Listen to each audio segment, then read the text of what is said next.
സുഹൃത്തുക്കളെ, സഹോദരങ്ങളെ, അപ്പോൾ നമ്മുടെ ഇലക്ഷനുമായിട്ട് തദ്ദേശ സ്വയംഭരണ തെരഞ്ഞെടുപ്പുമായിട്ട് ബന്ധപ്പെട്ട ചില കാര്യങ്ങൾ അറിയിക്കുന്നതിന് വേണ്ടിയാണ് ഇപ്പോൾ ഇങ്ങനെ ഒരു വീഡിയോ ചെയ്യുന്നത്. മലപ്പുറത്ത് ജില്ലാ പഞ്ചായത്തിൽ പ്രതിപക്ഷമേ ഇല്ലാതായി. ചരിത്രത്തിലെ ആദ്യത്തെ സംഭവമാണ്. ഏതായാലും ശരി, മലപ്പുറത്ത് ജില്ലാ പഞ്ചായത്തിലേക്ക് 33 സീറ്റുകളാണുള്ളത്. ഈ 33 സീറ്റിൽ 33 UDF നേടി. അപ്പോൾ എനിക്ക് പറയാനുള്ളത്, നിങ്ങൾ ആരെങ്കിലും ഒരു സീറ്റ് രാജിവെക്കണം. ഏതെങ്കിലും ഒരു പാർട്ടിയാണ് പ്രതിപക്ഷത്ത് ബഹുമാനം കണക്കാക്കിയെങ്കിലും ഒരു സീറ്റിൽ അവരെ ജയിപ്പിക്കുന്നതെന്ന് പറഞ്ഞാൽ വേറെ ആരും ഇലക്ഷന് നിൽക്കരുത്. ഏകപക്ഷീയമായിട്ട് അവരെ തിരഞ്ഞെടുക്കണം. അതായത് എതിരാളി ഇല്ലാതാവുക എന്ന് പറഞ്ഞാൽ തിരഞ്ഞെടുക്കപ്പെട്ടു എന്നാണ്. അപ്പോൾ അങ്ങനെ ചെയ്യണമെന്നാണ് എനിക്ക് അഭിപ്രായമുള്ളത്. അപ്പോൾ പ്രത്യേകമായ ചില സവിശേഷതകൾ ഈ ഇലക്ഷനോടനുബന്ധിച്ച് ഉണ്ടായി എന്നുള്ള കാരണം കൊണ്ടാണ് ഞാനിപ്പോൾ ഈ വീഡിയോ ചെയ്യുന്നത്. മലപ്പുറത്ത് മംഗലം ഡിവിഷൻ ഇടതുപക്ഷ കോട്ടയായിരുന്നത്, അത് പിടിച്ചെടുത്തതാരാണ്? ഒരു പോസ്റ്റ് ഗ്രാജുവേഷൻ PGക്ക് പഠിക്കുന്ന, ഫസ്റ്റ് ഇയർ പഠിക്കുന്ന ഒരു KSUക്കാരി, KSUവിൻ്റെ ഒരു നേതാവാണ്. 22 വയസ്സുള്ള ആരതിയുടെ വിജയം ഒരു ഗംഭീര വിജയമാണ്. ആരതിയുടെ അമ്മയും അച്ഛനും എന്ന് പറഞ്ഞാൽ, അമ്മയ്ക്ക് വലിയ രാഷ്ട്രീയമൊന്നുമില്ല, അച്ഛൻ പഴയ ഒരു കോൺഗ്രസ്സുകാരനാണ്. അദ്ദേഹം കോൺഗ്രസ്സിന് വേണ്ടി ഒരുപാട് പടപൊരുതിയിട്ടുള്ളതാണ്. കോളേജിലായിരുന്നാലും സ്കൂളിലായിരുന്നാലും നാട്ടിലായിരുന്നാലും. ഇപ്പം അദ്ദേഹം ഒതുങ്ങി, ഇപ്പം മകൾ ഇറങ്ങിയിരിക്കുകയാണ്.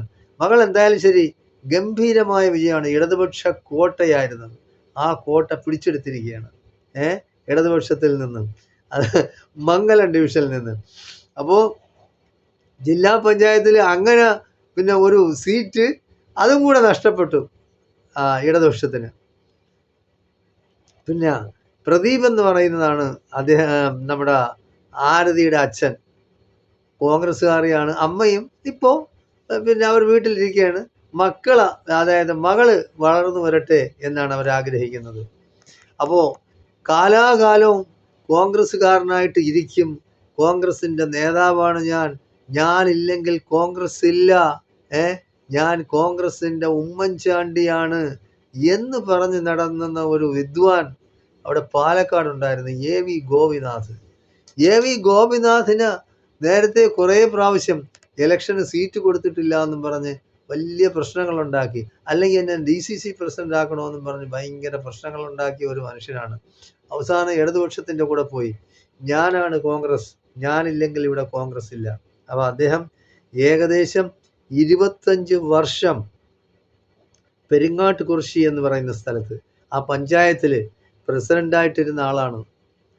അപ്പം മനസ്സിലാക്കണം നമ്മൾ, അതായത് 25 വർഷം പെരിങ്ങാട്ടുകുറിശിയിൽ, പാലക്കാട് ഡിസ്ട്രിക്റ്റില്ല, അവിടെ പഞ്ചായത്ത് പ്രസിഡൻ്റായിട്ടിരുന്ന മനുഷ്യൻ വീണ്ടും അയാൾക്ക് അതിമോഹം വന്ന് എനിക്ക് MLA ആവണം, അല്ലെങ്കിൽ DCC പ്രസിഡന്റ് ആവണമെന്നും പറഞ്ഞ് പാർട്ടിയുമായിട്ട് തെറ്റി, ഞാനല്ലെങ്കിൽ അങ്ങനെ ചെയ്യും ഇങ്ങനെ ചെയ്യും എന്ന് പറഞ്ഞ് മാർക്സിസ്റ്റ് പാർട്ടിയുടെ കൂടെ പോയി. എന്തായി? അപ്പോൾ മാർക്സിസ്റ്റ് പാർട്ടിയുടെ കൂടെ പോയവരുടെ എല്ലാ കഥ അറിയാമല്ലോ എല്ലാവർക്കും. എന്തായാലും പലതുമൊക്കെ നേടിയിട്ടുണ്ട്, ഇല്ല എന്ന് പറയുന്നില്ല. കവി തോമസ് ഒക്കെ പോയില്ലേ, അയാൾക്ക് എത്ര 1, 2, 3 ലക്ഷം ശമ്പളത്തിൽ ഡൽഹിയിൽ നിയമിച്ചിരിക്കുകയില്ലേ. അങ്ങനെ ചില വിദ്വാന്മാരൊക്കെ, അതൊരു കാര്യമുണ്ട്. ഈ അച്ചായന്മാരെന്ന് പറയുന്നത് സത്യക്രിസ്ത്യാനികളല്ല. ഈ അച്ചായന്മാർ വേറൊരു വർഗമാണ്, കൂട്ടിക്കൊടുപ്പിൻ്റെ ആളുകളാണ്. അപ്പോൾ ഈ അച്ചായന്മാരെന്ന് പറഞ്ഞാൽ അവർക്കറിയാം പൈസ എവിടെ നിന്ന് കിട്ടണം, എങ്ങനെ കിട്ടണം, അതിനനുസരിച്ചുള്ള സ്ഥാനമാനങ്ങളെ അവർ പോകുള്ളൂ. പാർട്ടിക്കകത്തൊന്നും അവർക്ക് സ്ഥാനമൊന്നും വേണ്ട, പൈസ കിട്ടുന്ന എന്തെങ്കിലും ഏർപ്പാടുണ്ടാകും, അപ്പോൾ അതിന് പോകും. എന്തായാലും AV ഗോപിനാഥ് വിചാരിച്ചിരുന്നത്, ഞാനാണ് പാർട്ടി, ഞാനില്ലെങ്കിൽ പാർട്ടിയില്ല, എനിക്ക് ഇവിടെയുള്ള ബാക്കി കോൺഗ്രസ്സുകാരെല്ലാം വോട്ട് ചെയ്യുമെന്നും പറഞ്ഞ് അദ്ദേഹം സ്വതന്ത്രനായിട്ട് ഇടതുപക്ഷത്തിൻ്റെ പിന്തുണയോടുകൂടി മത്സരിച്ച് അവിടെ അദ്ദേഹം വളരെയധികം ദയനീയമായി പരാജയപ്പെട്ടു. അപ്പോൾ അയാൾ വിചാരിച്ചിരുന്നു അയാളൊരു നാടുവാഴി സ്റ്റൈലിൽ അങ്ങനെ കഴിയായിരുന്നു. ഞാൻ പറയുന്നത് പോലെ ഇവിടുത്തെ കോൺഗ്രസ്സുകാർ കേൾക്കും. അപ്പോൾ സ്വന്തം വ്യക്തിത്വം കളഞ്ഞു കുളിച്ച ഒരു മനുഷ്യനാണ് AV ഗോപിനാഥ്. പാർട്ടിക്കകത്ത് മരണം വരെ പാർട്ടിയിൽ സ്ഥാനമാനങ്ങൾ വേണമെന്ന് ആഗ്രഹിക്കുന്നത് എന്തിനാണ്? അത് മനുഷ്യന് ഈ അധികാരത്തോടുള്ള ഭ്രമം ഇത്രയും എന്തിനാണ്? മനുഷ്യനെ സേവിച്ചാൽ പോരെ. അതായത് എളിമ ഉള്ളവനായിരിക്കും. രാഷ്ട്രീയക്കാരനായിരുന്നാലും ശരി, അല്ലാത്തവനായിരുന്നാലും ശരി, സാധാരണ സഹജീവികളോട് നമ്മൾ അനുകമ്പ കാണിക്കണം, ദയ കാണിക്കണം. നമ്മൾ ആരുമല്ല. നമ്മളൊക്കെ എന്ന് പറയുന്നത് മനുഷ്യന്മാർ വിചാരിക്കും നമ്മൾ അങ്ങനെയാണ് ഇങ്ങനെയാണ്. നമ്മൾ വിചാരിച്ചാൽ ഒന്നും വിചാരിച്ചാൽ നടക്കില്ല. നമ്മളൊക്കെ വെറും വെറും എന്താണ്, അശുക്കളാണ്. ഒരു കഴിവില്ലാത്തവരാണ്. പിന്നെ ദൈവം തരുന്ന, പടച്ച തമ്പുരാൻ തരുന്ന കഴിവ് എന്തെങ്കിലും ഉണ്ടെങ്കിൽ അതുകൊണ്ട് അതിപ്പോൾ ഏത് സമയം വേണമെങ്കിലും നമ്മൾ വീഴാം. എത്രയോ പേര് മരിച്ചു പോകുന്നു. നല്ല പച്ചക്കിരിക്കുന്ന ചെറുപ്പക്കാർ മരിക്കുന്നു, വയസ്സന്മാർ മരിക്കുന്നു, മധ്യവയസ്കർ മരിക്കുന്നു, കൗമാരപ്രായത്തിൽ മരിക്കുന്നു, ശിശുവിൽ മരിക്കുന്നു. അപ്പം മരണമെന്ന് പറയുന്നത് പടച്ച തമ്പുരാൻ നിശ്ചയിച്ചിട്ടുണ്ട്. ആ സമയത്ത് മരിച്ചാലേ ഒക്കുള്ളൂ. അപ്പം നമ്മളൊന്നുമല്ല. നമ്മളൊക്കെ ജീവിച്ചിരിക്കുന്ന കാലത്തോളം മനുഷ്യർക്ക് നന്മ ചെയ്യുക, ദൈവത്തിനോട് നന്ദി കാണിക്കുക, മനുഷ്യരോട് നന്ദി കാണിക്കുക, മാതാപിതാക്കളോട് നന്ദി കാണിക്കുക, സഹജീവികളോട് നന്ദി കാണിക്കുക. അങ്ങനെ ജീവിക്കണം. അല്ല അധികാരം വേണം എനിക്ക്, അല്ലെങ്കിൽ എനിക്ക് അധികാരമില്ലെങ്കിൽ ഞാൻ അങ്ങനെ ചെയ്യുക, അങ്ങനെ ഉള്ള ഒരു മനോഗതി നമ്മൾ ഇല്ലാതാക്കി കളയണം എന്നാണ് എനിക്ക് പറയുന്നത്. എന്തായാലും പിന്നെ അതിൻ്റെ ഇടയിലാണ് നമ്മളെ മണിയാശാൻ വന്നത്. MM മണി വന്നെന്ന് പറഞ്ഞാൽ നന്ദികേട് കാണിച്ച് പിന്നെ ക്ഷേമ പെൻഷനെല്ലാം വാങ്ങിക്കിട്ട് നമുക്ക് വോട്ട് ചെയ്തില്ല എന്നും പറഞ്ഞ് ചീത്ത വിളിക്കുന്നു മനുഷ്യരെ MM മണി. അപ്പോൾ അതിന് മറുപടി കൊടുത്തത് നന്ദികേടെന്ന്, പിന്നെ നന്ദികേട് കാണിച്ചെന്ന് പറയാൻ നീ ക്ഷേമ പെൻഷൻ കൊടുത്തത് നിന്റെ തന്തയുടെ വീട്ടിൽ നിന്നാണാ എന്നാണ് AA അസീസ്. അദ്ദേഹം പഴയ ഒരു RSP നേതാവാണ് കൊല്ലത്ത്. അദ്ദേഹം അങ്ങനെ MM മണി അവരൊക്കെ ഒരു പ്രായത്തിലുള്ളവരാണ്. MM മണി എന്ന് പറഞ്ഞാൽ സ്ഥാനത്തും അസ്ഥാനത്തും അനാവശ്യമായ ചില പ്രസ്താവനകൾ ഇറക്കി പിന്നെ പാർട്ടിക്ക് തന്നെ ചില നാണക്കേടും പിന്നെ മുൾമുനയിലും നിർത്തും പാർട്ടിയാണ്. പക്ഷെ എന്തായാലും ശരി, മണി ഇപ്പോൾ ഒന്ന് പഠിച്ചു എന്നാണ് തോന്നുന്നത്. എന്തായാലും പിറ്റേന്ന് തന്നെ പ്രസ്താവനയായിട്ട് വന്ന് ഞാനത് എൻ്റെ ആ സമയത്ത് ഞാൻ അങ്ങനെ പറഞ്ഞു പോയതാണ്, ഞാനതിൽ ഖേദിക്കുന്നു എന്ന് പറഞ്ഞ് അതൊരു നല്ല കാര്യമാണ്.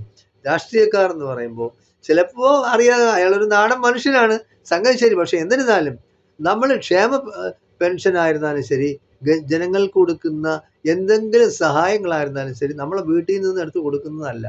ഇത് പൊതുസ്വത്താണ്. പൊതുസ്വത്തിൽ നിന്നാണ് എടുത്ത് കൊടുക്കുന്നത്. അപ്പോൾ റോഡ് നന്നാക്കിയ ഞാനാണ് റോഡ് നന്നാക്കിയെന്ന് ഒരു മെമ്പർ പറഞ്ഞാൽ എന്ത്, നിന്റെ വീട്ടിൽ നിന്ന് എടുത്തുകൊണ്ടുവന്ന റോഡ് നന്നാക്കിയ അതിന് നിന്റെ വീട്ടിൽ നിന്ന് നീ എടുത്തുകൊണ്ടുവന്ന് നന്നാക്കിയാൽ ശരിയാണ്. അല്ലാതെ അല്ല. പൊതുസ്വത്തിൽ നിന്ന് നമ്മൾ അതിനു വേണ്ടി പരിശ്രമിച്ച് അതിനു വേണ്ടി ഇറങ്ങിത്തിരിച്ച് നമ്മളെ ജനങ്ങൾ ജയിപ്പിച്ചത്. അപ്പോൾ ജനങ്ങളോട് നമ്മൾ കടപ്പെട്ടിരിക്കുന്നു. അതുകൊണ്ട് നമ്മൾ എന്തെങ്കിലും ജനങ്ങൾക്ക് വേണ്ടി ചെയ്യണം. അങ്ങനെയാണ്. അല്ലാതെ നമ്മളെ വീട്ടിൽ നിന്ന് വരുന്ന മോഡി ചിലപ്പോൾ പറയുമല്ലോ ഞങ്ങൾ അങ്ങനെ ചെയ്തു. ഇവിടെ BJP-ക്കാർ കേരളത്തിൽ പറയുന്നു മോഡിയാണ് ചെയ്തത്. മോഡിയുടെ തന്തയുടെ വകയാണ്. അല്ലല്ലോ, ഒന്നുമല്ല. മോഡി ചെയ്യുന്നെന്ന് പറഞ്ഞാൽ മോഡി ചെയ്യുന്നുണ്ട്. ലക്ഷക്കണക്കിന് കോടി രൂപയുടെ പിന്നെ സഹായങ്ങൾ ചെയ്യുന്ന ആർക്കാണ്? അദാനിക്കും അംബാനിക്കും വേണ്ടി ചെയ്യുന്നുണ്ട്. അല്ലാതെ സാധാരണക്കാരന് വേണ്ടി മോഡി എന്തെങ്കിലും ചെയ്തതായിട്ട് ആർക്കെങ്കിലും പറയാം? ഏതെങ്കിലും ഒരു BJP-കാരന് പറയാമോ? ഏതെങ്കിലും ഒരു BJP-കാരന് പറയാമോ? സാധാരണക്കാരനായ ഒരു ഹിന്ദുവിനോ വേണ്ട, മുസ്ലിമിനും ക്രിസ്ത്യാനിക്കും വേണ്ട, ഏതെങ്കിലും ഒരു പാവപ്പെട്ട ഹിന്ദുവിന് എന്ത് ചെയ്തു? ഒന്നും ചെയ്തിട്ടില്ല. ഇവിടെ ഈ പ്രതിപക്ഷം ഇപ്പോൾ 10 വർഷമായിട്ട് പ്രതിപക്ഷത്തിരിക്കുന്നത് മുസ്ലിം ലീഗുകാരും KMCC-ക്കാരും യൂത്ത് ലീഗുകാരും ഒക്കെ ജനങ്ങൾക്ക് വേണ്ടി എന്തെല്ലാം ചെയ്യുന്നു. പിന്നെ വയനാട്ടിൽ ഉരുൾപൊട്ടി എന്തെല്ലാം നാശനഷ്ടങ്ങളുണ്ടായി. മോഡി എന്ത് ചെയ്ത്? ഒരു ചുക്കും ചെയ്തില്ലല്ലോ. അതേസമയം ബാക്കിയുള്ള സംസ്ഥാനങ്ങളിലൊക്കെ ആവശ്യം പോലെ വാരിക്കോരി കൊടുക്കുന്നില്ലേ?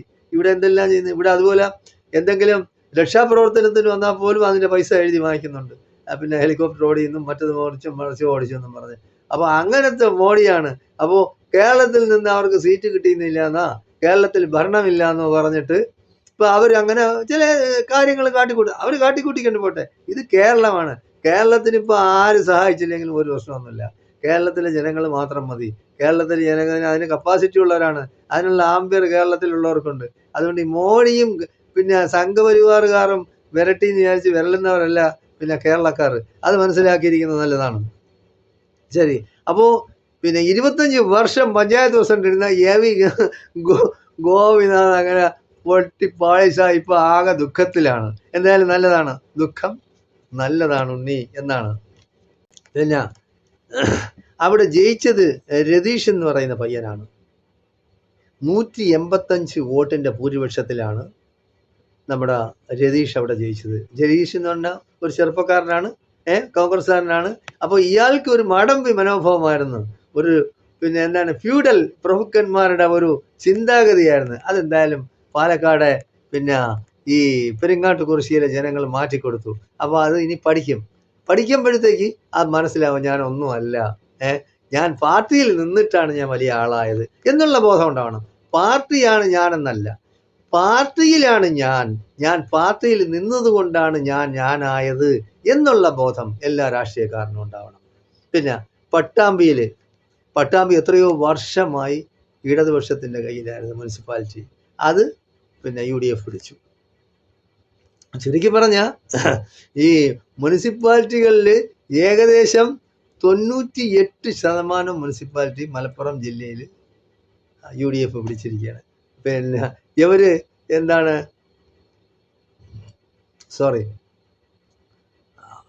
ബ്ലോക്ക് പഞ്ചായത്തിലും ഏകദേശം 95% വരെ ബ്ലോക്ക് പഞ്ചായത്ത് UDFിൻ്റെ കയ്യിലാണ്. പിന്നെ ജില്ലാ പഞ്ചായത്ത് എന്ന് പറഞ്ഞല്ല 100ൽ 100ഉം അവരുതാണ്. പിന്നീട് ഉള്ളതെന്ന് പറഞ്ഞാൽ വിളയൂർ പഞ്ചായത്ത് 45 വർഷമായി LDFിൻ്റെ കയ്യിലാണ്. വിളയൂർ പഞ്ചായത്ത് അവിടെ 45 വർഷമായിട്ട് അവർ ഭരിക്കുന്നു. 17 സീറ്റുകളാണ് ആ പഞ്ചായത്തിലുള്ളത്. 14 UDF പിടിച്ചു. വെറും 3 സീറ്റ്, 2 സീറ്റാണ് CPMന് കിട്ടും, 1 സീറ്റ് വേറെ ആർക്കാണ് കിട്ടിയത്. പിന്നെ നമ്മുടെ ലതിക സുഭാഷ്, നിങ്ങൾക്ക് ഓർമ്മയുണ്ടോ എന്ന് എനിക്ക് അറിഞ്ഞുകൂടാ. കഴിഞ്ഞ നിയമസഭാ തെരഞ്ഞെടുപ്പിൽ പിന്നെ അവിടെ കോട്ടയത്ത് സീറ്റ് കിട്ടിയില്ല എന്നും പറഞ്ഞ് മൊട്ടയടിച്ച ഒരു സ്ത്രീ രത്നമാണ്. ആ സ്ത്രീ രത്നം ഇപ്പോൾ അവിടെ മുനിസിപ്പാലിറ്റി ഇലക്ഷനിൽ നിന്ന് കോട്ടയത്ത് എന്ത് ചെയ്യാൻ കഷ്ടം, തോറ്റുപോയി. അപ്പോൾ ആളുകൾക്കൊരു ധാരണയുണ്ട്, ഞാൻ എല്ലാമാണ്, ഞാൻ നിന്നാ ജയിക്കും, എന്നെ നിർത്തണം, ഞാൻ നിൽക്കാത്തത് കൊണ്ടാണ് അവിടെ തോറ്റുപോയത് UDF എന്ന് പറയുന്ന ചില ആൾക്കാരുണ്ട്. എന്തായാലും ശരി, ഇപ്പൊ മനസ്സിലായാലും ഒരു വാർഡിൽ പോലും സ്വന്തമായിട്ട് ജയിക്കാൻ കഴിയില്ലാത്തവരാണ്. അതുപോലെയാണ് നമ്മുടെ പത്മജ വേണുഗോപാൽ, അല്ലെങ്കിൽ പത്മജ കരുണാകരൻ്റെ മകള്. ഇപ്പൊ മലമൂത്ര വിസർജനം കഴിച്ച് അവിടെ കിടക്കുകയാണ്, മയങ്ങി കിടക്കുകയാണ്. അപ്പോൾ അദ്ദേഹത്തിന് ഇതുപോലെയാണ്. ജയിച്ചാൽ പറയും ഞാൻ എൻ്റെ കഴിവ് കൊണ്ട് ജയിച്ചതാണ്, തോറ്റാൽ പറയും അവരെന്നെ കാലുവാരിയതാണ്. അതായത് നിന്നാ ജയിക്കില്ല, ആളുകൾ ജയിപ്പിക്കില്ല. കഴിവില്ലാത്തവരെ എങ്ങനെ ജയിപ്പിക്കും? കഴിവെന്ന് പറയുന്ന മനുഷ്യനെന്ന് പറയുന്ന അത് സ്വമേധയാ ഉണ്ടാവുന്നതാണ്. ആ കഴിവുള്ളവർ എവിടെ നിന്നാലും ജയിക്കും. നമ്മളാ ഷാഫി പറമ്പിലും രാഹുൽ മാങ്കുട്ടവും ഒക്കെ കണ്ടിട്ടില്ലേ? എവിടെ പോയി നിന്നാലും അവർ ജയിക്കും. അതെന്തുകൊണ്ടാണ്? ഉമ്മൻചാണ്ടി അങ്ങനെ ജയിക്കും. അവരെവിടെയെങ്കിലും പിന്നെ ഹിസ്റ്ററിയിൽ തോറ്റ ചരിത്രമില്ല. അതിനെന്ന് പറഞ്ഞാൽ കഴിവുണ്ടാവണം. ആ ജന്മന ഉള്ള കഴിവാണത്. അല്ലാതെ ഈ പത്മജ വേണുഗോപാല, വേറെ ആരെങ്കിലും AV ഗോപനാഥ, ലതിക സുഭാഷ പറഞ്ഞിട്ട് എനിക്ക് കഴിവുണ്ടെന്ന് പറഞ്ഞിട്ട് കാര്യം. കഴിവ് തെളിയിക്കണം. ജനങ്ങളുടെ ഇടയിൽ ഇറങ്ങിച്ചെല്ലണം, അവർക്ക് വേണ്ടി വർക്ക് ചെയ്യണം. അപ്പോൾ പാർട്ടിയിൽ നിൽക്കുമ്പോൾ അവർ വലിയ ആളായിട്ടാണെന്നൊക്കെ അവർക്ക് തോന്നും. അപ്പോൾ ഞാൻ എന്തോ ഒരു സംഭവമാണെന്ന് തോന്നും. അപ്പോൾ അതുകൊണ്ട് ഇറങ്ങുമ്പോഴത്തേക്കാണ് ഇങ്ങനെ തോറ്റു പോകുന്നത് ഒറ്റയ്ക്ക് നിൽക്കുമ്പോൾ. ഓക്കെ.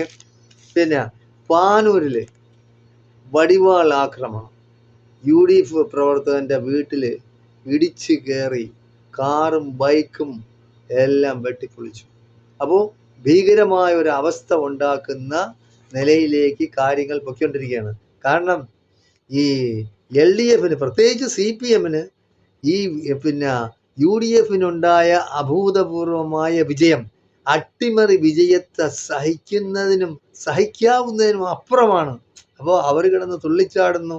പിന്നെ അയ്യപ്പൻ്റെ പേരിൽ അവർ മുദ്രാവാക്യം വിളിക്കുന്നു, സ്വർണം കെട്ടവൻ്റെ പേരിൽ അവരെ കളിയാക്കുന്നു. ഇതെല്ലാം കൂടെ കേട്ട് അവർ ഹാലളയിരിക്കുകയാണ്. എന്തായാലും ശരി, പിന്നെ അവർ കുറച്ച് കാണിച്ചോട്ടെ. UDFകാർ ഒന്ന് ഒതുങ്ങിക്കൊടുക്കണം. കാരണം നമ്മളെ നാട്ടിൽ അക്രമത്തിനും അതിനും പോകണ്ട. 2 കൈ കൊണ്ട് അടിച്ചാലേ സൗണ്ട് കേൾക്കുള്ളൂ. അപ്പോൾ 1 കൈ കൊണ്ട് അവർ അടിച്ചോട്ടെ. അപ്പോൾ ജനങ്ങൾ വീണ്ടും കണക്കാക്കും ഇവരെ തോപ്പിച്ചത് നല്ലതിന് തന്നെയാണെന്ന്. നിങ്ങൾ അതിന് പോകരുത്. അതുകൊണ്ട് പിന്നെ അവർ ഏതെല്ലാം തരത്തിലൊക്കെ നോക്കൂ, അവരുണ്ടാക്കിക്കോട്ടെ. അവർ നാട്ടിൽ വിപ്ലവം ഉണ്ടാക്കാനും സംഘപരിവാർ വേണമെങ്കിലും പിന്നെ ഇവരെ കൂടെ CPM ചെയ്തു എന്നും പറഞ്ഞ് ഇറങ്ങി പുറപ്പെട്ട് എന്തെങ്കിലുമൊക്കെ ചെയ്യും. എന്തായാലും ശരി, നാട്ടിൽ സമാധാനത്തോടെ ജനങ്ങൾ കഴിയാൻ. ഇലക്ഷൻ എന്ന് പറയുന്നത് ഇലക്ഷൻ കഴിഞ്ഞു, റിസൾട്ട് വന്നു. ഇപ്പോൾ നേരത്തെ LDF ഭരിച്ച 10 വർഷമായിട്ട് ഭരിക്കല്, UDF ഭരിക്കട്ടെ. സംസ്ഥാന ഇലക്ഷൻ വരുമ്പോഴും അവർ ഭരിക്കട്ടെ. അവർ ഭരിക്കണം. അവർ ഭരിച്ചാലേ കാര്യമുള്ളൂ. കാരണം ഇല്ലെങ്കിൽ അത് BJPയുടെ വളർച്ചയ്ക്ക് കൊടുക്കും. BJPക്ക് ആകെ കിട്ടിയെന്ന് പറയുന്ന ഒരു കോർപ്പറേഷൻ കിട്ടി, അതും കിട്ടിയിട്ടില്ല, ഭൂരിപക്ഷം ഇല്ല. ഒരു മുനിസിപ്പാലിറ്റി അല്ലെങ്കിൽ 2 മുനിസിപ്പാലിറ്റി, അതിൽ 1 കൂട്ടിയാൽ മതി. പാലക്കാടത്തുനിന്നും അവർക്ക് ഭൂരിപക്ഷമില്ല, തിരുവനന്തപുരം കോർപ്പറേഷനും ഭൂരിപക്ഷമില്ല. 2 ബ്ലോക്ക് പഞ്ചായത്താ 3 ബ്ലോക്ക് പഞ്ചായത്ത് കണ്ടിട്ടുണ്ട്, 10-26 പഞ്ചായത്തും കിട്ടിയിട്ടുണ്ട്. ഇത് കണ്ടിട്ടാണ് പറയുക അവർ ആഘോഷിക്കുകയാണ്. ഒരു ദേശീയ പാർട്ടി ആഘോഷിക്കുക. ആകെ ഒരു കോർപ്പറേഷൻ, അതും കോർപ്പറേഷൻ ഭൂരിപക്ഷമില്ല. പിന്നെ പഞ്ചായത്താണ് ആകെ 10-24 പഞ്ചായത്ത് അവർക്ക് കിട്ടിയിട്ടുണ്ട്. അതല്ലാതെ വേറൊന്നും തന്നില്ല. അപ്പോൾ 900 ചില്ലറ പഞ്ചായത്തുള്ളതിലാണ് അവർക്ക് 24-26 എണ്ണം കിട്ടിയത്. അതുകൊണ്ട് അവർ ആഘോഷിക്കുകയാണ്. എന്താ ലജ്ജ! എന്തോ ഒരു ഗതികേടാണ്. ഒരു ദേശീയ പാർട്ടി ആഘോഷിക്കാനാണ്. അത് ആഘോഷിക്കുകയല്ല വേണ്ടത്. അതിന് ആഘോഷിക്കാൻ വേണ്ടി ഒന്നുമില്ല. നിങ്ങൾക്ക് എവിടെയും ഭൂരിപക്ഷമില്ല. പഞ്ചായത്ത് 10-24 പഞ്ചായത്ത് 964 പഞ്ചായത്തിൽ നിങ്ങൾക്ക് 2 അല്ലെങ്കിൽ 20-24 പഞ്ചായത്ത് കിട്ടിയെന്ന് പറഞ്ഞാൽ എന്താ ആഘോഷിക്കുന്നത്? ഒരു എത്ര ശതമാനം ഉണ്ടപ്പോൾ നിങ്ങൾക്കത്? അപ്പോൾ അതിന് ആഘോഷിക്കേണ്ട കാര്യമുണ്ടോ? പിന്നെ തിരുവനന്തപുരം കോർപ്പറേഷൻ എന്ന് പറഞ്ഞാൽ നിങ്ങൾക്ക് ഭൂരിപക്ഷമില്ല. 101 സീറ്റിൽ 50 സീറ്റാണ്. 51 സീറ്റ് അപ്പുറത്ത് കിടക്കുകയാണ് ബാക്കി പ്രതിപക്ഷം. അപ്പോൾ നിങ്ങളെ ഭരിക്കാനായിട്ട് ആരും ഏൽപ്പിച്ചിട്ടൊന്നുമില്ല. ജനങ്ങൾക്ക് താല്പര്യമൊന്നുമില്ല. എന്തായാലും ശരി, കാത്തിരുന്ന് കാണാം. ചിലപ്പോൾ തിരുവനന്തപുരം കോർപ്പറേഷൻ പ്രതിപക്ഷം ചിലപ്പോൾ എല്ലാവരും കൂടെ അഡ്ജസ്റ്റ് ചെയ്ത് വരും. അതുപോലെ പാലക്കാട് മുനിസിപ്പാലിറ്റിയിൽ അഡ്ജസ്റ്റ് ചെയ്ത് വരും. നമുക്ക് പറയാൻ കഴിയില്ല.